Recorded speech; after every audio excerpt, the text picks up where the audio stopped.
Hey, I'm Matthew Giorgio. One of the amazing powers of using educational games and simulations to learn and to teach is assessment. Assessment is automated, which makes it really convenient and very targeted for instructors and facilitators who are monitoring their learners. But as a learner, the assessment is also competency based. So rather than just some number of a pass or fail, it actually gives you a detailed assessment of what you're doing well and what you're not doing well. Let me show you exactly how this works in this GoVenture entrepreneurship business simulation that I'm running here. So in this particular simulation, I'm running a business, and there's different types of businesses I can run, from department stores to businesses like Amazon or Starbucks. I'm running a casual restaurant business. I can see my various products here of hamburgers and French fries and chicken nuggets and salads and so on. I can see different inventory and suppliers where I can order inventory from. I can manage employees. Here's all my job applicants that I can hire. And I have to do everything from managing cash flow. I can even take out loans and sell shares in my business. It's most comprehensive, most realistic small business startup and operation simulation in the world. So let me show you how we actually do the assessment.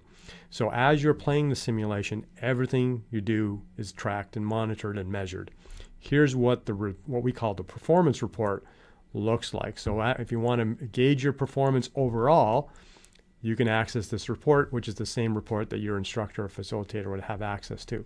So on the top, we have a summary table that shows you how many days you've played, or simulation days as we call them, you've played, what your overall skill score. So that's the underlying measurement of this whole thing, is we take all the different competencies and the metrics, and we combine them into what we describe as a skill score. And every simulation is kind of different, but this particular one, we use a skill score.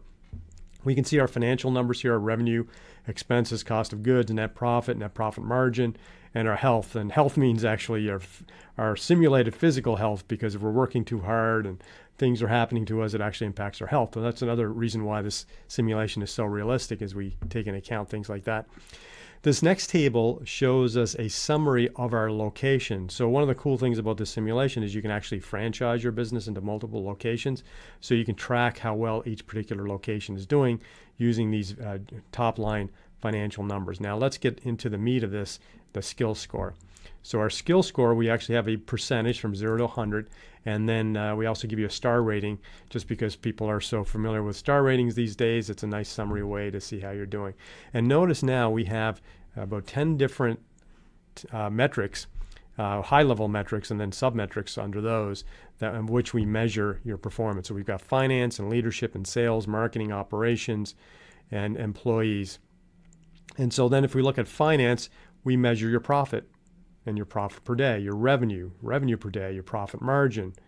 In leadership, it's your business reputation, your personal health. In sales, it's customer served and customer satisfaction. In marketing, it's brand equity and advertising effectiveness. In operations, it's capacity planning in terms of your site equipment and scheduling. It's your inventory availability. So are you ordering inventory efficiently?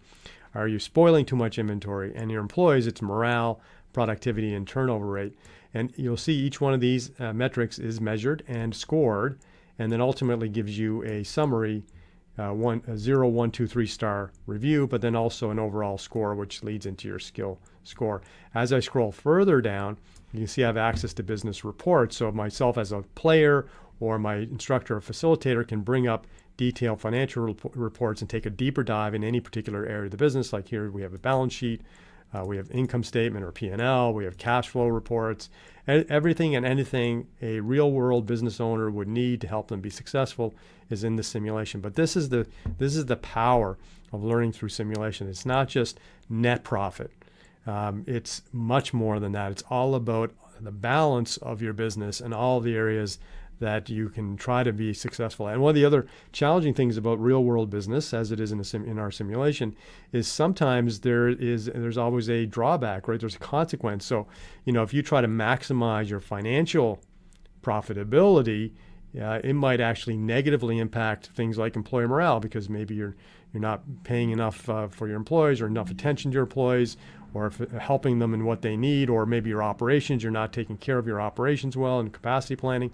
So in the real world of business, it's all a balance and compromise, and there's always consequences to whatever decision you make, and that's reflected in the simulation and in your scoring method. I'm Matthew Giorgio.